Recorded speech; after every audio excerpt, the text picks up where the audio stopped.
Kamusta mga kaibigan? Welcome back sa Nalist Anime. Ng mga hunter at ang kanilang mahalagang papel sa depensa ng sangkatauhan. Habang ang eksena ay lumilipat, tayo ay itinutulak sa isang brutal na labanan kung saan ang mga low-rank na hunter ay nakikipaglaban sa isang nakakatakot na hukbo ng malalaking langgam.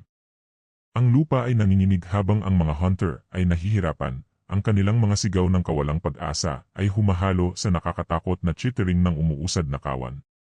Sa kabila ng tila pag-asa, ang langit ay dumidilim sa pagdating ng mga rank na hunter. Ang kanilang malupit na presensya ay nagbigay ng pag-asa sa mga nahihirapang mandirigma.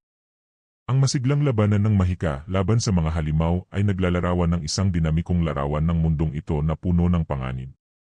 Maayos na lumilipat ang kwento sa isang makabagbag damdaming flashback na nagbubunyag ng madilim na kasaysayan ng realm na ito. Ang tensyon ng kanilang pag-uusap ay nagbubunyag ng mga pasanin na kanilang dinadala na nagtatakda ng eksena para sa kanilang komplikadong usap tungkol sa Essence Stones at Mana Crystals kasama ang kanyang kasama. Ang potensyal ng mga resources na ito ay nagpapakita ng mas malawak na implikasyon na nagbubunyag ng walang humpay na pagnanais para sa kapangyarihan na naglalarawan sa kanilang lipunan. Habang nakikipaglaban si Sung sa kanyang mga limitasyon sa laban, ang mabilis na pagdating ni Park ay sumasalamin sa pagkakaibigan sa pagitan ng mga hunter. Ang eksena ay lumilipat sa isang masayang atmosfera matapos ang kanilang tagumpay laban sa dungeon boss, subalit ang patuloy na pagdududa ni Sung ay nagdadala ng anino. Sana nakagawa ako ng mas marami, siya ay nag-isip, na naglalakbay sa pagnanais ng pagkilala at ang paraan upang suportahan ang kanyang pamilya.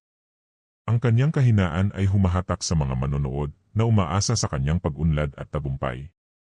Tumaas ang tensyon habang si Sung ay kailangang magpasya kung susubukan ang isang bagong natuklasang kuweba na konektado sa isang drunk dungeon.